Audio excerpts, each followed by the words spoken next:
Welcome everyone to the 7-day Reinventing You Challenge. I'm so excited to be here today. I'm Alyssa, Sulli, your host, and I can't wait to introduce you to our newest guest. It is Regan Zampogna. He is the founder and head movement specialist at Core Foundations Personal Training, focusing on helping humans move better. Empowering his clients both virtually and in person, what he offers is not something you'll find at an everyday personal training facility, but rather it's a home to transforming the mind and body through very specific and focused movements. Their methodologies are light years ahead of what others have ever been able to offer in the fitness industry. Regan, a married father of 2 young girls, who once had a thriving career as a senior sales executive across multiple industries in Australia, took a drastic leap of faith 7 years ago, leaving the safety of his career in sales to pursue a new venture in the world of personal training. His risk has paid off tenfold, and he has become a key game changer in the world of fitness, educating people on the importance of functional and quality pain-free movement. He thrives on challenging the status quo and continues to expand his knowledge and services in helping humans move better. Regan credits much of his success to surrounding himself with a strong community of like-minded individuals. He believes the key ingredient to reaching your fullest potential, no matter what you do, is the strong network you surround yourself by. Regan is driven each day by his desire to create a life for his family that he can be truly proud of, to leave a long-lasting legacy. Welcome, Regan. We're excited to have you. Well, thank you, Alyssa. Thanks for having me. It's nice to be talking to someone on the other side of the world. It's nice and early in Melbourne, Australia at the moment. So what time is it there? It's just gone past 6 a.m. on a Friday morning. So it is normal time of the day for me, though. Oh, good. My kids are usually awake, and I'm usually training clients very shortly. So yeah. So we appreciate your time and you're sharing a story with us today. And you know, our goal with the 7-day Reinventing You Challenge is to hear from professionals in the world of coaching and personal development and health, and how they recreated their life, or they repositioned themselves and reinvented themselves, and the challenges they might have gone through, and the perseverance that maybe it took, and the mindset and perspective, and really how you were able to do it, and how you're thriving today as a coach in the fitness world. So please, I'd love to hear your story of what you went through. And I mean, it sounds amazing. You were in a secure, steady position in sales, and then you took a leap of faith. Like, tell us about that.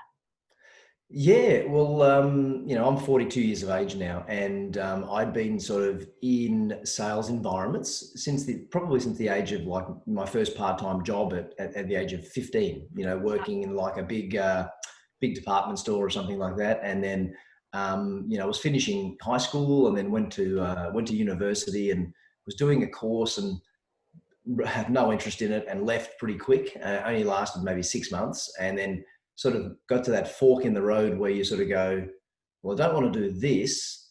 What am I going to do? And then, long story short, my mum was working at an organisation, and I was in the sort of the consumer electronics space. And then she'd sort of helped me get a job at a retail store. And then, long story short, that sort of just transitioned into retail. I jumped fence 5 years later to like the wholesale, so where I was traveling around Australia a lot more, and selling more to the retailers, and end up really forging a strong career at an electronics company for over a decade. And then, you know, earning really good money, and traveling, and having, you know, the company cars and the company phones and all the sort of corporate trimmings and the bonuses. And it wasn't easy, but I really enjoyed it. And, you know, I think it was just, but after doing that for 10 years and getting to sort of, you know, close to, I was like 30 years of age, 31, and all of a sudden the enjoyment wore off, and it was just really monotonous doing the same thing. And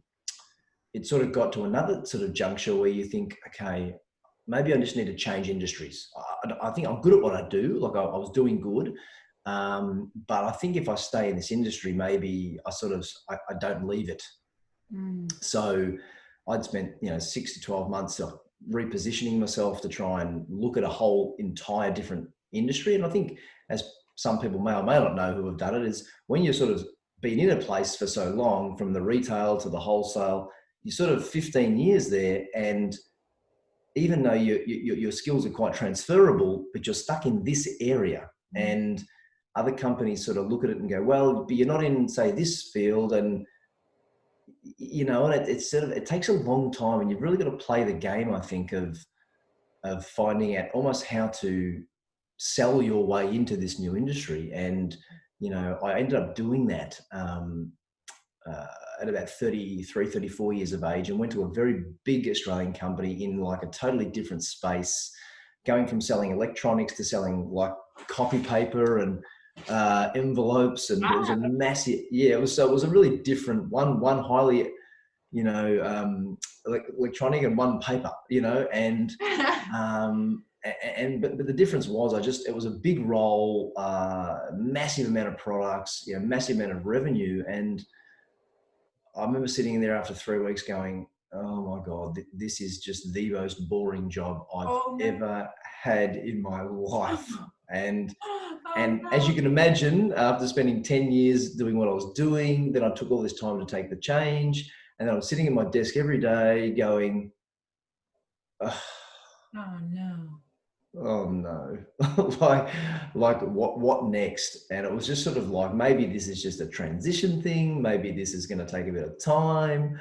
But I think it was just a culmination of things. I'd changed jobs. I was commuting over 1 hour every day in crawling traffic. My body was starting to break down. I felt my back was always sore. My legs I think the sitting just got the better of me. I had repetitive strain injury, my hands from typing all day. And it was just, my body was rebelling against me, going, something's not right. Yeah. And, I can recall the moment now. I was driving to work just after I started in like the July of 2012, and we had the Christmas break over December, and I remember going back to work in January after a few weeks off, and it's a stinking hot day, and just driving in traffic, and had a phone call, and it was just, it was a company I'd recently joined, like from a bank, and I'd won a prize, like a few $1,000s, right, for this prize. Cool. Yeah. And I remember sitting there, and it was really bizarre. I was thinking, this is really strange. And it was another fork in the road moment where I thought, well, I could just take that money and put it in the bank and have it, or add it to the pile of what I'd already accumulated, or I can maybe use it for something different. And that day I literally drove into the office, closed my door, put no meetings, and I just rang an agency who did the personal training sort of courses, and booked in, and started doing the night school, and 9 months later qualified and resigned on the spot, and just to nothing, and because as I was going through that 6 months, just the monotony of what I was doing, and my body, and just, it was just almost every day going, I should just resign today. I should just resign today. So at 35 years of age, I sort of left a big salary and all the trimmings, and, and all the I suppose what would we call it? The things that most people would look to and go, but why would you do that? You've got a great job, You're secure. You've been successful. Yeah. So but it was like personal training though, like where did that come from? Yeah, it was interesting because I've always sort of had some form of interest in sport or training, and I'd been working with a personal trainer for the last.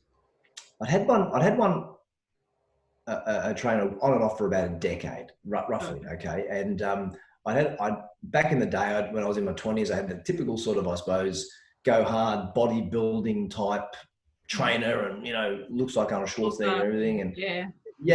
And then I sort of did all that, and I played quite elite sport as a junior in Australia, and didn't quite make it into the big leagues, but was close. And so I've always sort of had an interest in physical stuff. I'm not your typical gym junkie or something, but but I've been working in the last few years prior to all this with a coach at a new facility, and it was just very different methodology, and the functional training space was growing, and being that my body was really, I suppose what I would say is started just to break down. Yeah. You know, I just not badly, but just niggles and little problems everywhere. You And know, and you're how old at I that was 35 at that time. 35 and your body is breaking down.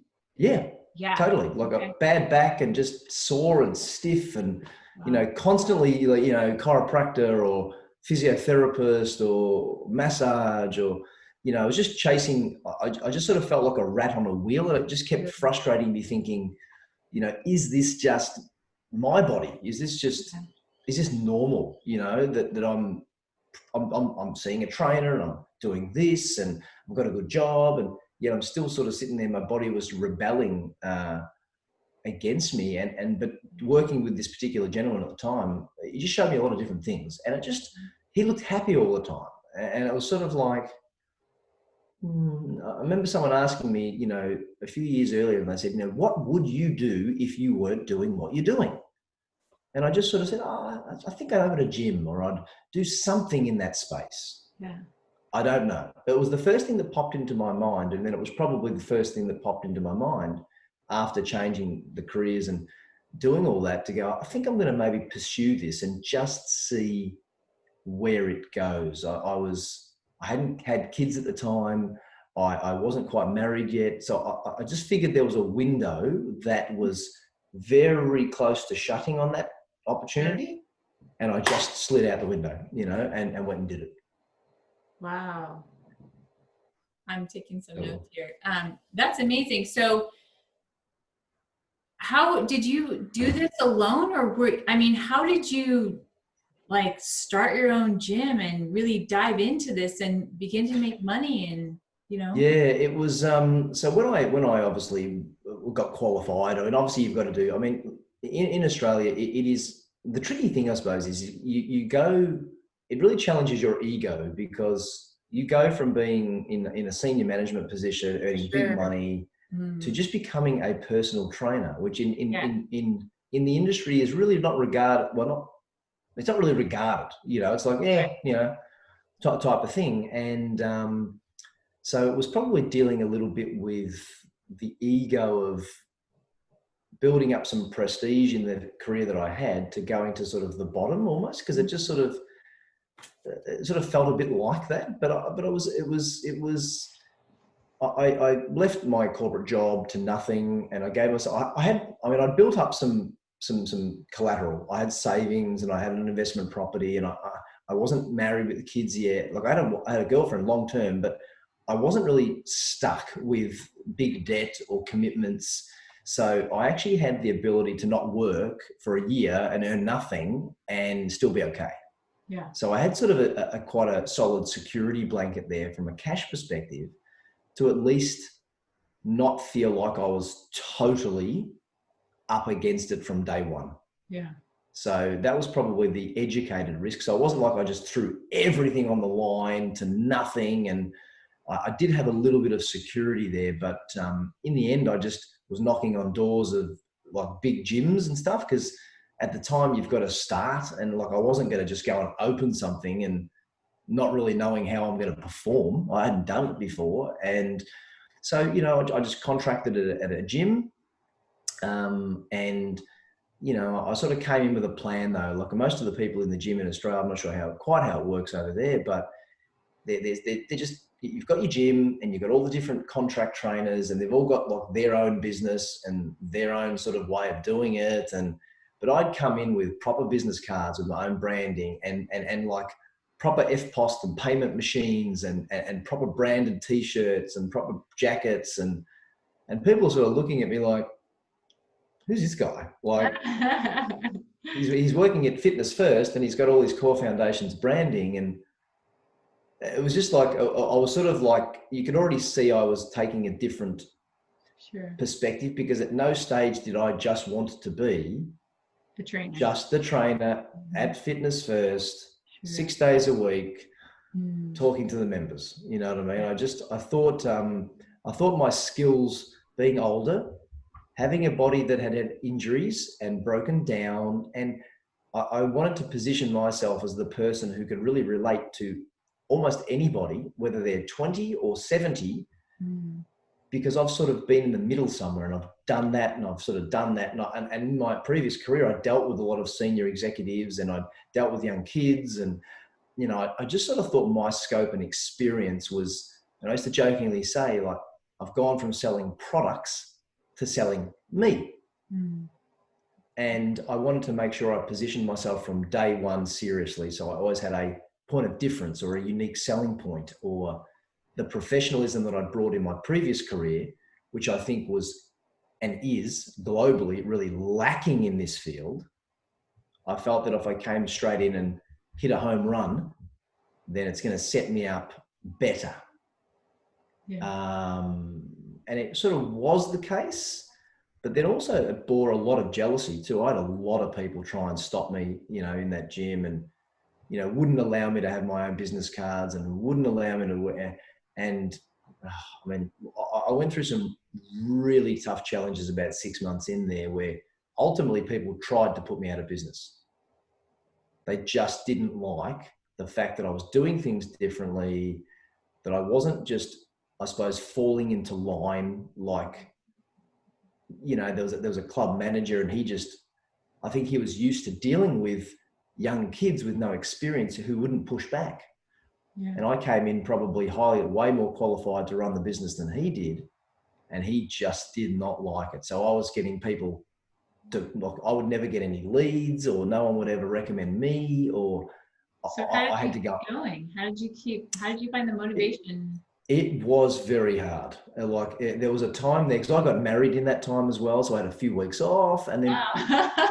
I sort of came back, and it was like all of a sudden, like, clients were dropping away and other people were really busy all of a sudden. And I'm sort of going, and I look back, and what I know at the time, that there was the club manager, he had a key offsider who was a trainer. They were running around spreading rumours about what I was doing, and don't train with him, you won't want to do that, it's really bad. And it was just I'd gone from really enjoying it for the first 6 months to then getting to a point going, I'm sort of snookered here, where I sort of feel like people are watching me. And yeah, it was really tough. It was really, really tough. But I just thought what I was doing, though, was right. And I knew I wasn't going to be there forever. And I just had to use that to my advantage, because the clients that I had got were very, very committed, very invested. They wouldn't go anywhere else. And I knew that even though people were sort of making fun of what I was doing, because I wasn't just doing the same training as everybody else. I was assessing people's function. I was doing things differently. I was doing different body weight training. I wasn't just taking every client in and herding them into the same class, or into the squat rack, or into the deadlifts. And I think that just confronted people. They, you know, it's like anything, it's different. It wasn't what everyone else was doing. Therefore, I must have been doing something wrong. So how long did you write it out with, you know, developing? And I want to highlight some of the key points that you're showing us here, is that, you know, you were in this secured, safe position in sales, and you just had this aching feeling that you wanted more, and you tried transitioning to a new one, and that was worse than the last one. And you just decided, you asked yourself that question, you've heard the question be asked before, if I wasn't doing this, what would I be doing? And your first instinct was something in personal training or fitness, or something to that degree. And that, you took an opportunity that presented itself. And for you, that was an extra finances that you weren't necessarily anticipating. But everybody has kind of different opportunities that are almost whispers. And you took that and you rode with it. And you took these baby steps of, okay, I'm going to do the class. I'm going to hold on. I'm going to try some things. And now I'm going to look at the resources available to me, and I'm going to use those to my benefit. And it may take a bite to my ego. I may have to figure out how to show up differently. And you do show up differently, and you're performing differently, and you're embracing those differences, and you're getting roadblocks, but you're continuing to progress forward. You're now putting yourself in a position where you're kind of locking yourself down, because you're getting married in the same time that you're really making this transition. So you can see this like snowball effect of you pushing and you driving and you following your guidance system of, okay, this is what I want. And so now you're kind of in this funk and you're trying to continue to be who you are and own the skill set and the services that you are the way you want to do it. What did you do next? Yeah, well, the trainer who probably inspired me to come into the industry, he was still working not far from where I was working, and I just sort of thought maybe it's safety in numbers. So he and I ended up becoming business partners soon after that. Just sort of thought, am I in a position now to do this by myself properly, or would it be better with someone who's got a very similar ethos? Maybe so we started talking about it. And then basically I brought him into my business because he was a good trainer, but he didn't have a good business mind. So I sort of brought him into my brand and brought him into my direction like that. And we sort of collaborated for a little bit there back in 2014. So I only been in maybe a year in this business, and we got together and signed agreements and all that sort of stuff and sort of pushed forward. And I remember we got into about 2015, and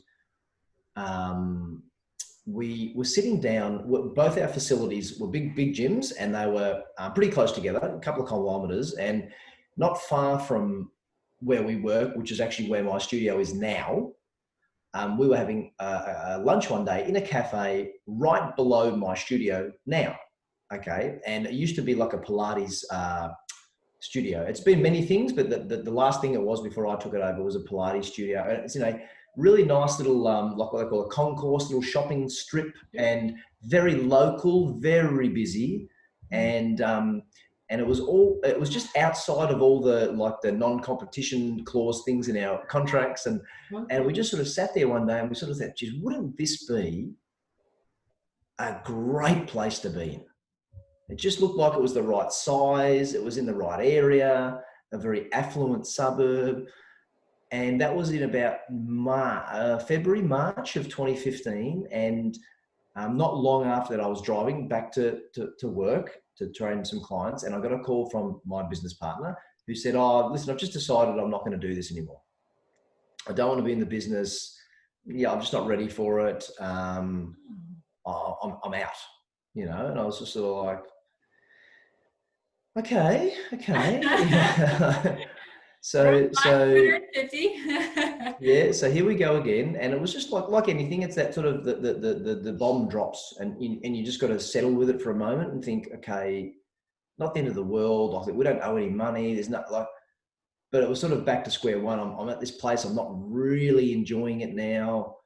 So you went back to the fitness place, the other. Yeah, I was still there. I still want my own place. I was still working there. And then in the background, I'd been seeing a chiropractor who had a practice right across from that studio I was hoping to have. Uh-huh. And he rang me.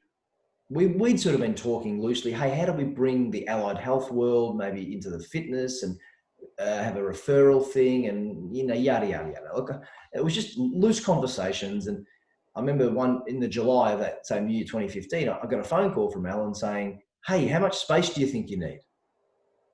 And I was like, what do you mean? He said, oh, that place, the Pilates studio across the road. I went, yeah. He goes, oh, it's up for lease now.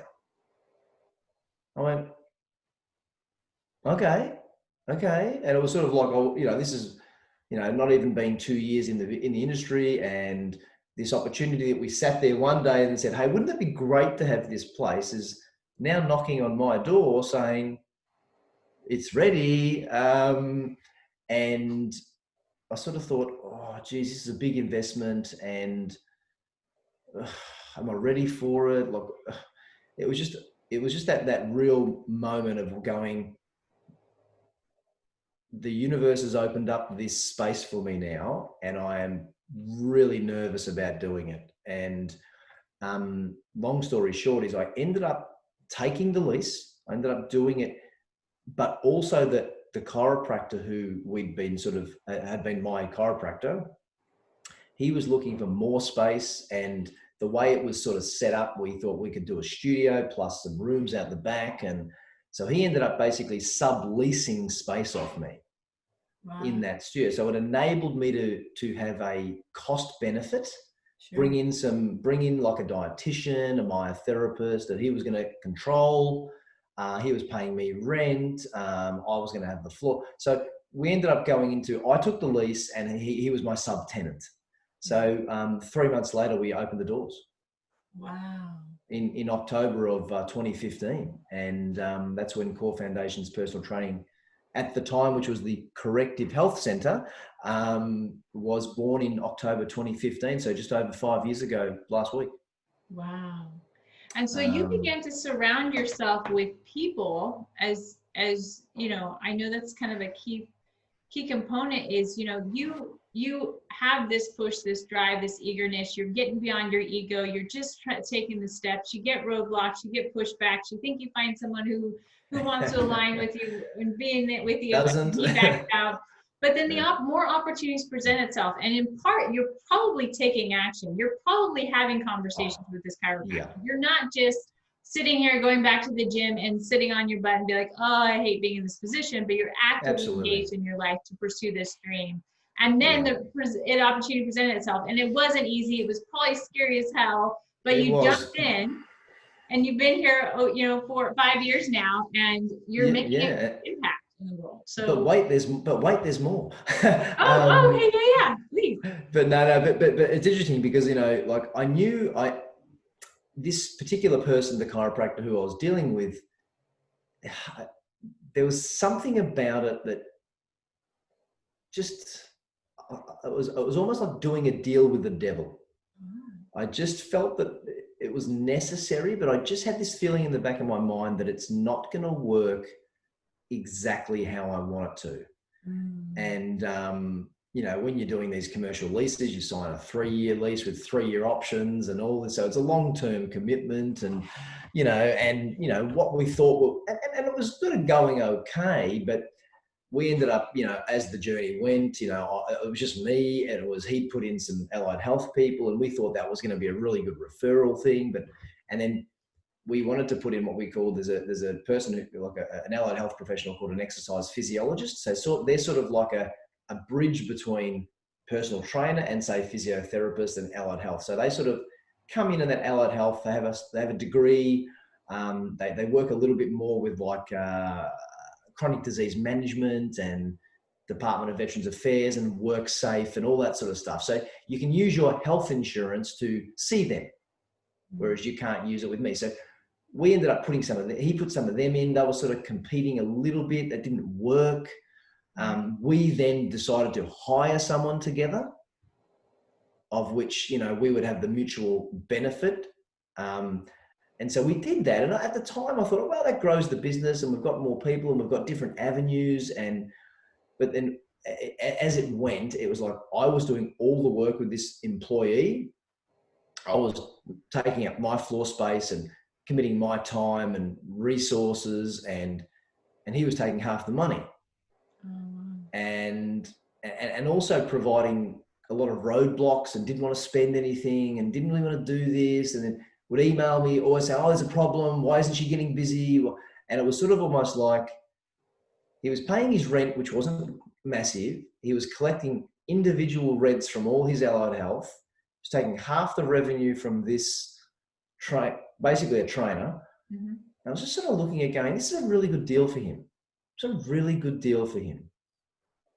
And I was doing so much good work with this coach, and I ended up having to turn the screws on her and say, listen, I'm not going to promote you much more, because I said, right now I'm stuck between a rock and a hard place. A lot of my floor space has been taken up by you. I don't get the full reward.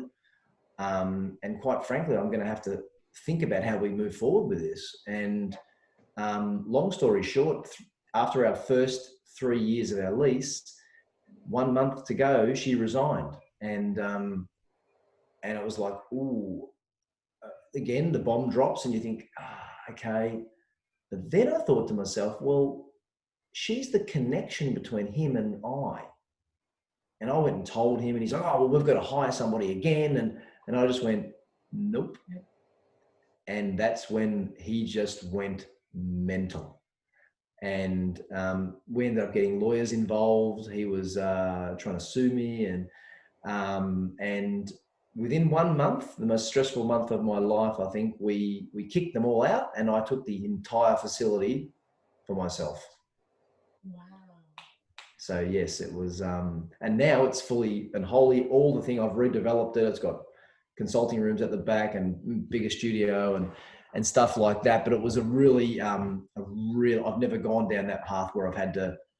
He had a lease. He could have stayed if he wanted, and we had this real big argument and this big fight over how we we're going to do it. And he was threatening legal action, so I went and got, I got armed to the teeth with my legal team, and we called his bluff on a few things, and he ended up showing his true colors, which was very erratic and very nasty. And we called his bluff, and he ended up falling on his sword and leaving with his tail between his legs a few weeks later. So, wow. So talk about just even, you instinctively knew something wasn't right. There's this pattern of you recognizing the circumstances around you, like the potential opportunity. Like it wasn't like you were just floating by and you weren't conscious. When you saw a roadblock or you saw an opportunity, you stopped long enough to evaluate it, to explore it. And I mean, you've had to pivot. Talk about just reinventing yourself in life. It's all about pivoting, and talk about a story of pivoting. Like you had pivot and pivot and pivot, and you're constantly finding those that you're engaging with may not be the right people. But my guess is you probably have a good foundation behind you, maybe from your family or friends, or do you have another community that? No, I mean, I probably never really gave it too much thought. I mean, I grew up like, my family's quite small. It's literally sort of I've got a bigger family, but my immediate family is just mum, dad, sister, of who you know. And, but I think probably what helped is that when I met who's now my wife, I met her 12 years ago, and she's got like a skin clinic, laser therapy and beauty and stuff like that. And so she'd been working somewhere, but she started creating her own business. So she'd actually opened up her own clinic a few years prior to me. And she was always very, very, very focused and just gets things done, and I probably used to procrastinate a little bit. And I grew up in an environment where my sister was the smart one, very academic, always straight A student, was always going to be successful. I joked around, played sport, was in the popular group, but sort of just, I couldn't, and mum and dad weren't, mum and dad was a truck driver, mum was in, administration. And so we had a good upbringing and everything, but we certainly didn't do it easy. It was never really hard, but it wasn't like we had, we came from a big, affluent background. But I think they were probably more nervous about where I was going to go, because they'd had Bree, who was always gonna make it financially some way, whereas I wasn't, maybe. And they were probably more nervous and, oh, should you be doing this? And then when I met my wife, she was just very much, when it relates to me changing careers and everything, it was very much, I just, I back you in 100%, and I think you should do it. And, you're not happy. And she was sort of already doing that sort of stuff and realizing her sort of destination and dream. And I think, she probably really helped me start to maybe believe in myself a bit better and take action. I think, when you're talking to people like yourself and this whole podcast you put together, it's a lot about people taking action and making decisions. And for so long, I'd probably not taken enough action with things and procrastinated and been nervous and always left a way out. I'd always had a pretty big safety net. And I used to openly say to people, I've never failed at anything badly. I've never really done it tough. And I think there was almost like that was a part of the journey that had to happen. I had to have some bad things happen and make decisions and take action and have more bad decisions. But I think ultimately, when I've always said from the start with this, is I just felt that it was on the right path. And I don't know where that path is still going to take me yet, but I just kept forging ahead thinking, I've still got to persist with this. I think it's the right thing. I think we're going down the right path. And, you know, when it comes to pivoting, I think that's the word of 2020, I think, isn't it? You know? I mean, you know, I've had the business now 5 years, and you know, I told you the journey of what's gone on within that. And you know, last year we made big decisions about marketing and advertising, and I doubled my team, and I grew my business by 50% last year, or 60%. And everything at the end of 2019 into 2020 was just really starting to, we were really starting to work up, you know, and looking at maybe another studio and all this sort of stuff. And then, you know, March hits and bang, you know, like we're shut down on the 23rd. That's it. Yeah. And, you know, we've still been shut down since the 23rd of March. So all of a sudden the bricks and mortar facility and the money that we spent on all the advertising and doubling our staff, I had 5 coaches working in the business, and all employed by me, not contract, all fully employed by me and invested in by me. And, you know, we were producing maybe 140 sessions a week out of the studio and doing all this stuff. It was going great. And then all of a sudden you can't open the doors anymore. Wow. And it's like, now what? That's it. Like, that's it. Like that was it, you know? And that was probably where, you know, you get to the next junction and you go, okay, like, for me, it was almost like I said to my team at the day, my offside and my second in charge, I just sort of said, I said, you know, we are at war now. Like, we are preparing for war. So we need to look inside the war chest and go, what have we got? How long can we last? If we don't open, who knows what's going to happen with any sort of, you know, government stimulus or any sort of packages or any, you don't know any of that. The fear that was being driven, you know, the uncertainty. And we just sort of shut down that day and said, we're having a week off. I'm just going to close everything down. We're going to have a really constructive think about what are we actually going to do. So yeah, we sort of sat there as a team and had all the paper out on the walls, writing notes and, hey, we can do this and do that. And, you know, and I thought, because you just don't know. And I just had this feeling again that this is not going to be 3 months. This is just 3 months at the time sounded ridiculous, but I thought this is not going to be 3 months. We need to prepare for the rest of the year. Yeah. We need to work out, can we survive this year?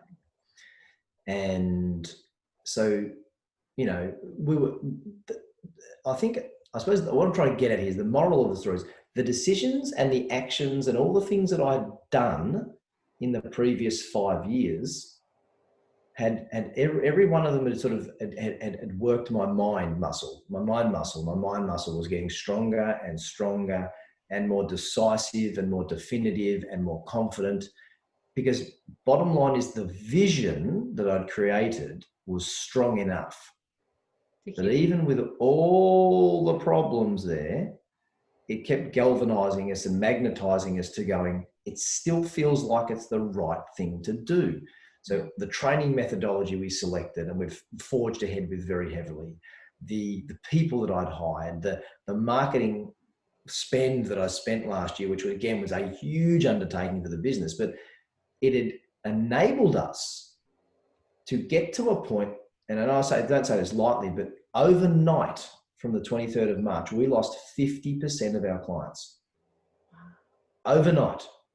They all sat there and just went, we don't want to do we decided to go down online and all that sort of stuff. We were never going to do outdoors, or the weather's too volatile here, you know, and we decided, no, we've got to do online. We're going to set up Zoom accounts. We're going to set up, this is how we're going to do it. We've got a system that can work anywhere. We can train you in a bedroom. It doesn't matter. You know, we were very confident that we could deliver a really high quality service anywhere.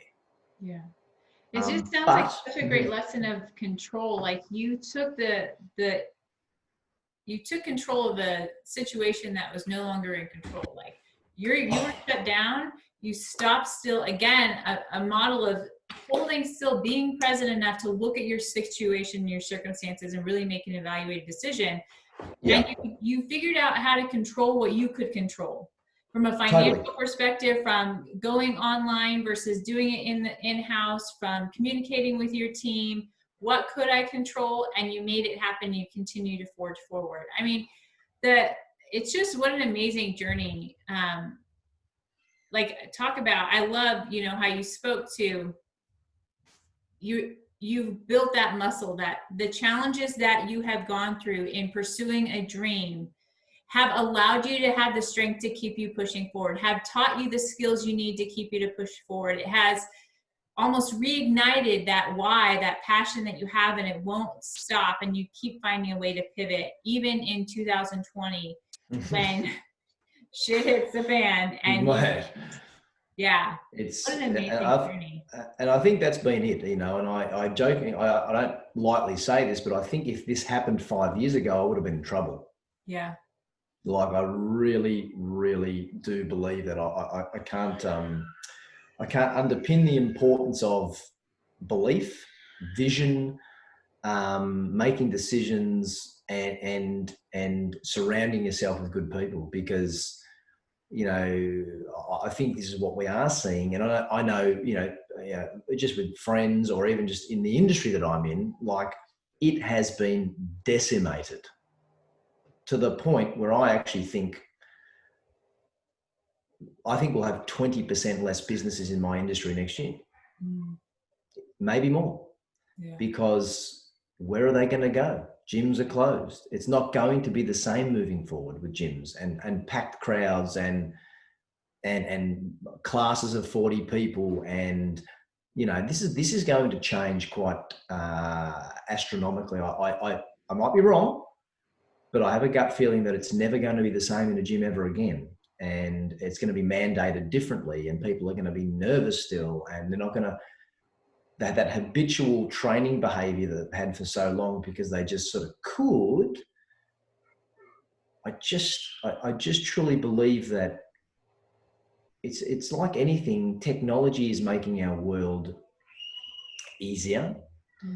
And what we know now after 7 months is we've actually had some phenomenal results with people like, say, training like yourself. If we're training you at home, we've been training people at home in their backyard, on their back deck, in their back room. Yeah. Having some phenomenal results because the methodology that we've decided to forge ahead with is just that good, you know. And I have taken your online classes. You may be in Australia, but I have personally taken them, and I really, really enjoyed them. I needed to go get a massage. I couldn't get a massage. And you teach, you know, how to move and using, you know, just the stuff I had at home. I had a tennis ball. I happen to have a foam roller, but allowing me to nurture my body with the limitations.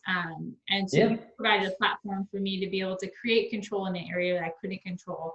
I mean, your story is amazing, Regan. I would love to kind of wrap things up, and I want to know, what is the one thing that you are most grateful for in this journey of just the ups and downs and where you are today in this reinventing process? I mean, there's been so many good things along the way, but I think I'm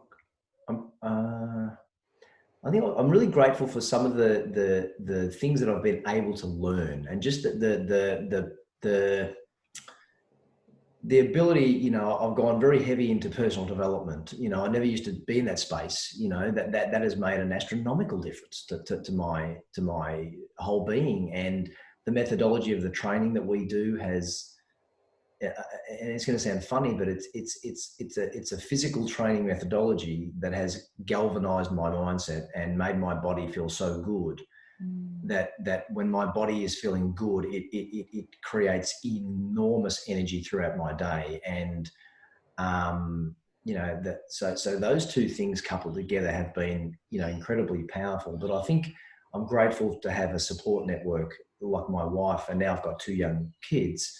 But my wife has backed me heavily and supported me through all the frustrations and the ups and downs. And, you know, she's probably, because of her entrepreneurial spirit and the way she went about it, and seeing that and almost being jealous of that, I think it was a driving force. And then having her wholeheartedly support me, even with the kids, and it's been really hard. But there's never been a moment where she sort of goes, oh, maybe you should go back and do what you used to do. So, I think she probably takes the first place. And then just some of the key things I've been able to layer underneath that have been, I think, is the sole reason why we will take advantage now of this coronavirus. Yeah. In my That's business. amazing. I love it. Regan, where can people find you? Are you on Facebook, Instagram, website? Yeah. No, we have our Core Foundations Personal Training Facebook page and core_foundations_PT on Instagram. We have corefoundationspt.com. That is just about to launch a brand new website I'm pretty excited about. So our full online platform and our website all get integrated in 2 weeks' time. So we're going to have some really, really, really amazing new content and video and stuff on there. And on the platform now, not only do we have the live sessions, we have pre-recorded sessions. We have, it's really, really, something that wasn't in existence 7 months ago now is really starting to. And I'm pleased that we are working with some Americans at the moment. We've got people in Texas. We've got people, so we now look at it as more of a global business versus a local bricks and mortar. So it's exciting. There's good things coming. We'll make sure we put in your links and these online classes. I really enjoyed it. It wasn't hard. I just logged into Zoom and you had an amazing trainer on, and there was several people in the class that, everybody's just kind of doing their thing, but you felt connected. So it was a really great experience. So we'll definitely provide your information. And I cannot thank you enough for your story of reinventing your life from, the successful salesman and, manager, lead guy to jumping in full force and finding your dream and continuing to pursue through that. So I cannot thank you enough, Regan. It was so great having you today. No, lovely to meet you in I'll say the fleshness is meeting people. Right, this is flesh. Everyone works in a square now, Right? And, but no, thank you for inviting me. And certainly, obviously, if you get the chance to, like you're saying, to come to Australia, I mean, we look forward I will. I'm coming. to being able to host you. February. I'm coming to see you. Yes. Hopefully we can do something by then. I know. My flight gets canceled again. I was supposed to go in September, got canceled. And so I think February's okay. I think by February it's enough time because everywhere else in Australia is okay. It's here that's the problem. Really? So okay. I mean, they weren't even taking. We've only just started taking our overseas Australians coming back. You know what I mean? So, but I think, barring a disaster. That another 4 months or so, I think you'll find we might actually be able to go to a cafe again and do stuff like that. So, but no, we'd love to have you down, and I think you're doing great stuff, and I really appreciate the opportunity to come and talk. Thank you. I appreciate it, Regan. Have a great day. Thank you. Bye.